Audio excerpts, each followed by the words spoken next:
Merhaba arkadaşlar, PES Sevenler Birliği kanalına hoş geldiniz. Bugün bitecekler ve yarın bizleri oyunda bekleyenler neler? Bu videomuzda onlara bakacağız arkadaşlar. Konami bu hafta sürpriz bir şekilde güncelleme geleceğini açıkladı. Haftaya yeni sezon gelecek. Şu anki sezon haftaya Perşembe sona eriyor.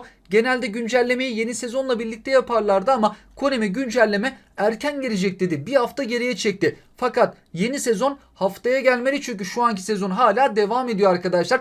Peki yarın gelecek güncelleme ile alakalı Konami ne açıklama yapmıştı? Güncellemeyi yapan herkese eğer pazartesi sabahına kadar güncellemeyi yaparsak bir tane ücretsiz açma hakkı vereceğini söyledi. Bu ücretsiz açma hakkını nereden verecekler? Onunla alakalı bilgi verilmedi. Ya Player of the Week paketinden verirler arkadaşlar. Bir tane etkinlikten alırız. Bir de buradan 2 tane açabiliriz. Veyahut da sürpriz bir şekilde bazen Showtime paketi getiriyorlar. Öyle bir şey olduğunda oradan da veriyorlar. Ya o tarz bir paket ya da Player of the Week'ten bu ücretsiz açma hakkını verecekler. Bu güncelleme ile birlikte oyunda neler değişecek? Bununla alakalı hala bir bilgi yok arkadaşlar. Ne resmi bilgi ne de sızan bilgi. Belki de öyle pek bir değişiklik de olmayacaktır şimdi. Yeni sezonu da bekliyor olabilirler. Ama bu güncelleme neden bir hafta hemen erken gerçekleşti? Oyuna bir şey ekleyecekler mi? Ya da oyunda oynanış bakımından düzeltmeler yapılacak mı? Bununla ilgili ne yazık ki şimdilik bir bilgi bulunmamakta. Yarın sabah varsa Konami açıklamalar büyük ihtimalle yapabilir. Android cihazlarda güncelleme ile alakalı bazen sıkıntılar olabiliyor.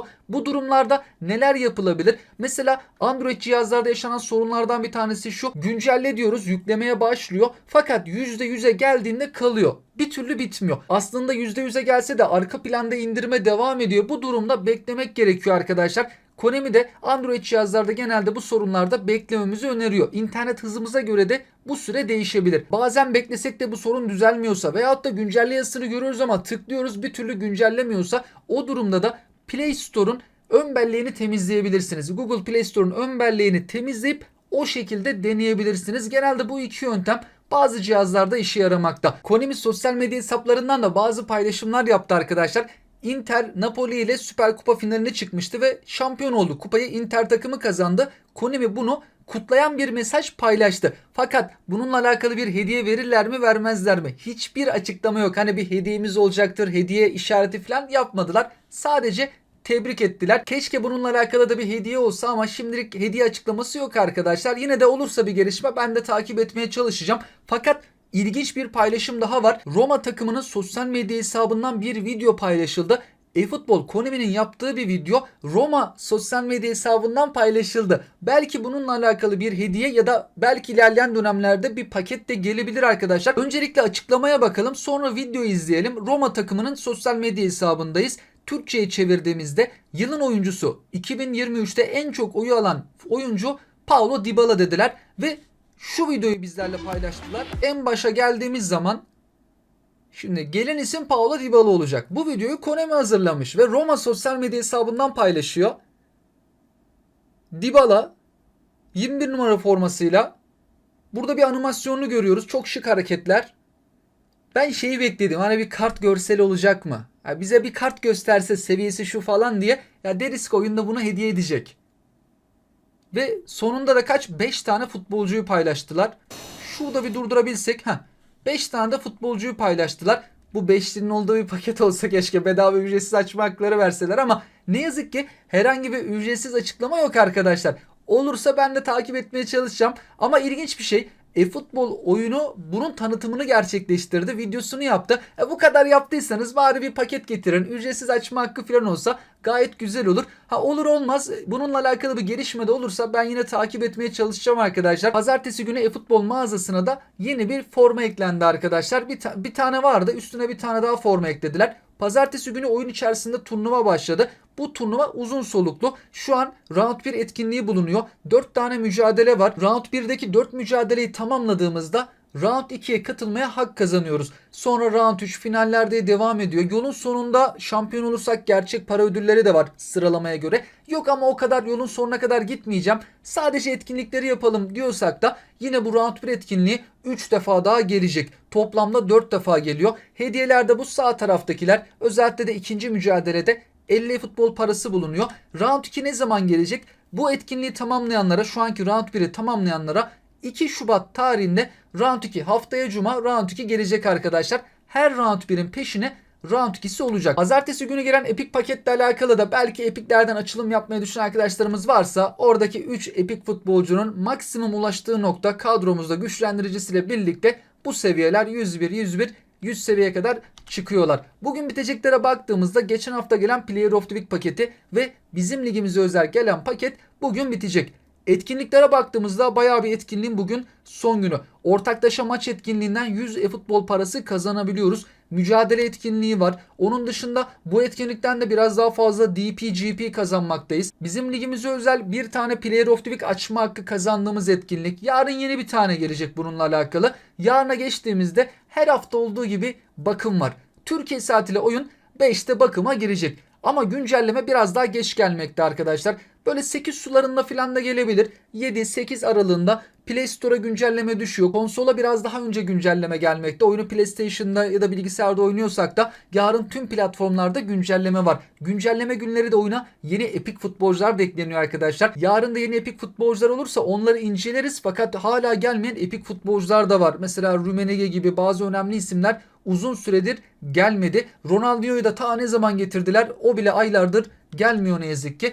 Bu kampanyanın da yarın artık son haftasına başlıyoruz. Bir hafta kaldı. Her gün bir tane Epic açma hakkı veriyorlar arkadaşlar. Son bir haftamız. Yarın yeni kiralık oyuncular gelecek. Yani bu sefer Inamoto'yu eklediler en yüksek seviyeli. Yarın oyuna girdiğimizde bir tane ücretsiz Player of the Week kartı da verilecek. 3 hafta boyunca hediye edilecek denmişti. İlk 2 hafta verildi. İlk Rüdiger, sonra Palmer.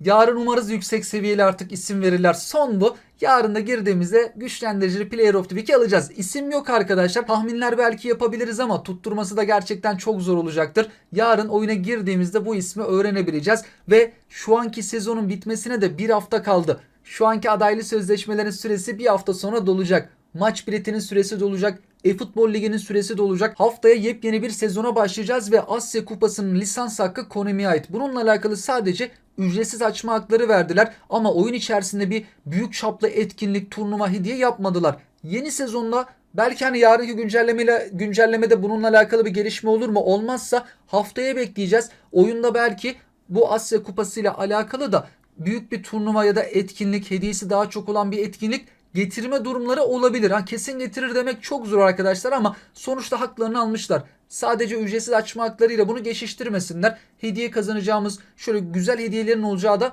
etkinlik getirseler gayet güzel olur. Yarın Player of the Week haftanın oyuncuları paketi gelecek. Bununla alakalı detaylı bir video çekmiştik. O yüzden izlemeyen arkadaşlarımız için şöyle hızlı geçelim arkadaşlar. İsimlere bakalım. Kimler gelebilir? Benim düşündüklerim, benim tahmin ettiklerim bunlar. Sizler de gelebileceğini düşündüğünüz isimleri bizlerle paylaşabilirsiniz. İngiltere Ligi'nden başlayalım. Arsenal'dan bir isim gelebilir. Martinelli biraz daha ön planda. Sol açık futbolcusu 2 gol attı ama 3 isim ön plana çıktı performanslarıyla. Martinelli olmazsa da Gabriel stoper futbolcusu 1 golü var, stoper olarak attı. Brentford'dan da stoper futbolcusu Mi 1 gol attı. Pozisyonu da stoper, ihtimali yüksek isimlerden. Liverpool'da 2 aday var ama birinci adayım benim Jota. 2 gol 1 asist ama santraforda oynadı. Gelirse forvet kartıyla gelecek.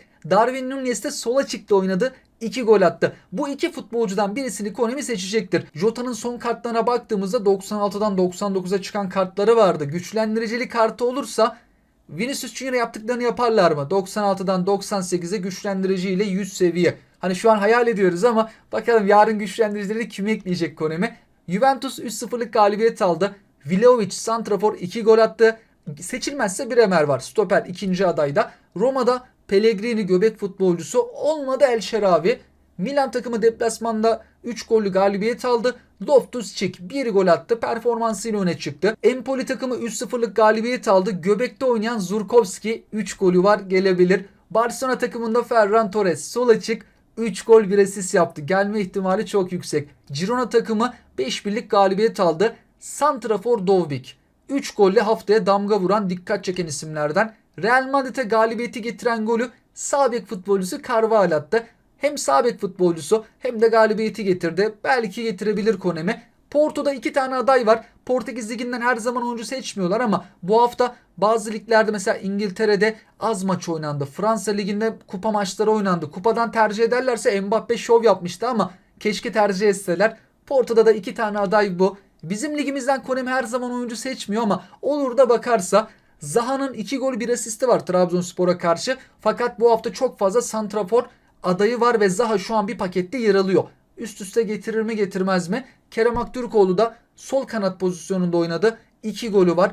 Beşiktaş deplasmanda Pendikspor'a 4-0 kaybetmişti. Bu maçta sol kanatta oynayan Tiam, sağ kanatta oynayan Halil Akbunar maça damga vurdu. Seçer mi bilinmez Konemi ama bazen bizim ligimizden de oyuncular tercih edebiliyorlar. Benfica'nın 2-0'lık galibiyetinde Di Maria'nın 1 gol 1 asisti. Valencia takımının kalecisi gol yemedi. Atletik Bilbao'ya karşı, önemli bir takıma karşı kalesini gole kapattı. Öyle çok da kurtarışı yok ama haftanın dikkat çeken kalecilerinden bir tanesi. Yarın oyuncuların form durumları güncellenecek. Yanında bazı dizilişler, bazı takımların dizilişi değişecek. Çok fazla maç oynanmadı. Fransa Ligi'nde şimdi kupa maçlarından dolayı maç oynanmadı. İngiltere'de de az maç vardı. Fakat oynanan maçlara bakaraktan Konemi Cuma, Cumartesi, Pazar günü takımlar hangi dizilişlerle sahaya çıktılarsa yarın oyunda da takımları o dizilişle güncelleyecek. Dikkat çeken farklı dizilişler olursa da ben de sizlerle paylaşmaya çalışacağım arkadaşlar. Cuma'ya geçtiğimiz zaman da Bayern Münih turnuvasını oynadıysanız Round 2 gelecek. Round 1'i tamamlayanlara